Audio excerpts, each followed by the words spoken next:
Hi friends, welcome back to நம்ம channel. So ஒரு 2 weeks முன்னாடி பார்த்தீங்கன்னா நான் நம்ம சேனலில் ஒரு வீடியோ போட்டிருந்தேன். அதாவது மழைக்காலங்களில் வந்து நம்ம வெஹிக்கிள்ஸ் காரை வந்து எப்படி மெயின்டைன் பண்ணணும் அப்படின்ட்டு.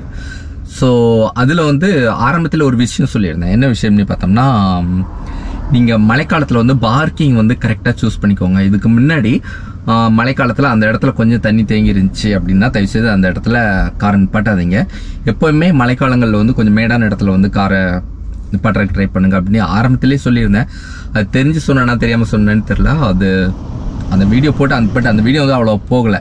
மற்ற வீடியோ பார்த்தீங்கன்னா கூட 1000, 2000, 5000, 6000 குறைஞ்சது ஒரு 500, 600 அந்த மாதிரி போகும். ஒரு சிலது மட்டும் 100, 200 போகும். பட் அந்த வீடியோ மட்டும் ஒரு 33 வியூஸ் அந்த மாதிரி தான், ரொம்ப கம்மியாக தான் போயிருந்துச்சு. யாருமே சரியாக பார்க்கல. ஸோ அந்த வீடியோ போட்டு 2 weeksல பார்த்தீங்கன்னா நம்மளுக்கே தெரியும், ஒரு மிகப்பெரிய சம்பவம் வந்து சென்னையில் நடந்துருச்சு. ஸோ நம்ம காரில் பார்த்தீங்கன்னா சாதாரணமாக ஒரு சின்ன ஸ்க்ராட்ச் விழுந்தாலே நம்மளுக்கு லைட் ஆஃப் ஒரு ஃபீல் ஆகும். சரி, ஸ்க்ராட்ச் விழுந்துட்டேன், சரி அடுத்த தடவை எப்படியாவது சர்வீஸில் பார்ப்போம், ரிமூவ் பண்ணுவோம் அப்படின்னு சொல்லி ட்ரை பண்ணுவோம். ஸோ கஷ்டப்பட்டு லட்சக்கணக்கில் செலவு பண்ணி கார் வாங்கி ஒரு மலையில் வந்து அது பாதிக்கப்பட்டுச்சுன்னா கண்டிப்பாக நம்மளால் தாங்க முடியாது. ஸோ இப்போ பெஞ்ச சென்னை ஃப்ளூட்டில் பார்த்தீங்கன்னா மலையில் பார்த்தீங்கன்னா ஏகப்பட்ட வெஹிக்கிள்ஸ் வந்து டேமேஜ் ஆகிருக்கு இல்லைங்களே. ஸோ இதெல்லாம் சரி பண்ண முடியுமான்னு பார்த்தா கண்டிப்பாக சரி பண்ணலாம். முடியாதுன்னெலாம் ஒன்றுமே கிடையாது. ஸோ சரி பண்ணணுன்னா ஃபஸ்ட்டு என்ன பண்ணுவாங்கன்னா, இன்ஜின் ஆயில் எல்லாமே மாற்றி காரை ஃபுல்லாக ட்ரை பண்ணி என்னென்ன பார்ட்ஸ் மாற்ற முடியுமோ மாற்றுவாங்க. முக்கியமாக வயரிங் கிட்ட எல்லாமே பார்த்தீங்கன்னா ஓரளவு சேஞ்ச் பண்ணிடுவாங்க, அப்படி இல்லை கிளியர் பண்ணி போடுவாங்க. ஓகே, இப்போ இப்படிப்பட்ட கார் வந்து உங்களுக்கு சேல்ஸ் வருது அப்படின்னா, ஒரு கார் வந்து மழையில் பாதிக்கப்பட்டாலே பார்த்தீங்கன்னா அதுக்கு அடுத்து வந்து அது லைஃப் லாங் வந்து எப்போ வேணாலும் தகராறு பண்ணலாம், அப்படி ஒரு கண்டிஷனில் தான் இருக்கும். நெக்ஸ்ட் பார்த்தீங்கன்னா உள்ள அந்த மெட்டல் எல்லாமே பார்த்தீங்கன்னா ரஸ்ட் ஆகி துருப்பிடிச்சு அப்படியே இத்துக்கிட்டே இருக்கும். ஸோ அதுக்கு வந்து லைஃப் வந்து ரொம்ப கம்மி அப்படின்னு தான் சொல்லுவோம். ஸோ இந்த மாதிரி அஃபெக்ட் ஆன காரை வந்து யாரும் வச்சிருக்க மாட்டாங்க அவ்வளோ ஈஸியாக. என்ன பண்ணுவாங்கன்னா, வேலை பார்த்து அட்லீஸ்ட் டீலரையாவது அவங்க எவ்வளோ ரேட்டுக்கு போதோ அப்படியே தள்ளி விடுவாங்க. ஸோ யூஸ்வலாக இதான் நடக்கும். இப்படிப்பட்ட கார் வந்து உங்களுக்கு வந்து விற்பனைக்கு வருது அப்படின்னா நீங்கள் எப்படி கண்டுபிடிக்கலாம் அப்படின்னு பார்த்தீங்கன்னா, நீங்கள் முதல்ல கார் உள்ளே ஏறி உட்காந்து எல்லா டோரையும் க்ளோஸ் பண்ணிக்கோங்க.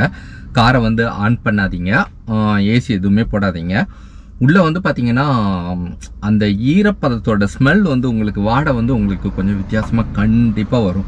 அந்த கார் வந்து 1 year ஆனாலும் சரி, 2 years ஆனாலும் சரி, கண்டிப்பாக அந்த ஸ்மெல் வரும். அதை வந்து ட்ரை பண்ணுங்க. சப்போஸ் அவங்க வந்து ஸ்ப்ரே அது இதுன்னு அடித்து மேனேஜ் பண்ணியிருந்தாலும் என்ன பண்ணுங்க, டோரு ஏதாவது ஒரு இடத்துல சீட்டு அந்த மாதிரி இடத்த வந்து ஸ்மெல் பண்ணுங்க, தப்பே இல்லை. ஸோ அந்த ஸ்மெல்லே பார்த்தீங்கன்னா தெரிஞ்சிடும். ஸோ இது வந்து ஃபஸ்ட்டு பாயிண்ட். ஸ்மெல் வந்து கண்டிப்பாக காட்டி கொடுக்கும், அதாவது வெள்ளத்தால் பாதிக்கப்பட்ட காரில். சப்போஸ் அவங்க நல்லா ஸ்ப்ரே அடித்து எல்லாம் பக்கா கிளியர் பண்ணிட்டாங்க, எதுவுமே தெரில அப்படின்னா சீட்டை வந்து ப்ரெஸ் பண்ணி பாருங்கள்.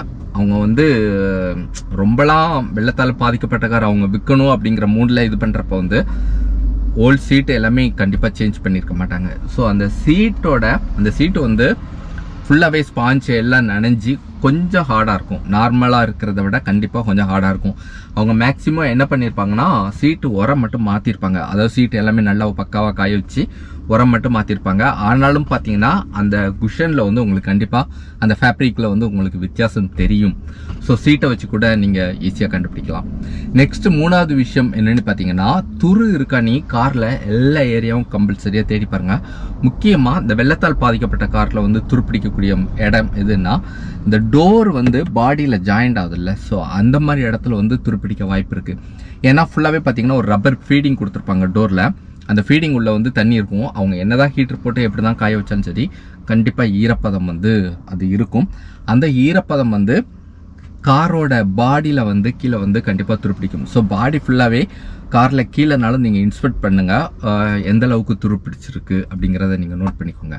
அடுத்து என்ன விஷயம் செக் பண்ணலான்னு பார்த்தீங்கன்னா, இன்ஜின் பேனட் ஓப்பன் பண்ணுங்கள். உள்ளேருந்து பெட்ரோல் ஸ்மெல் ஏதாவது வருதானே கொஞ்சம் ஸ்மெல் பண்ணி பாருங்கள்.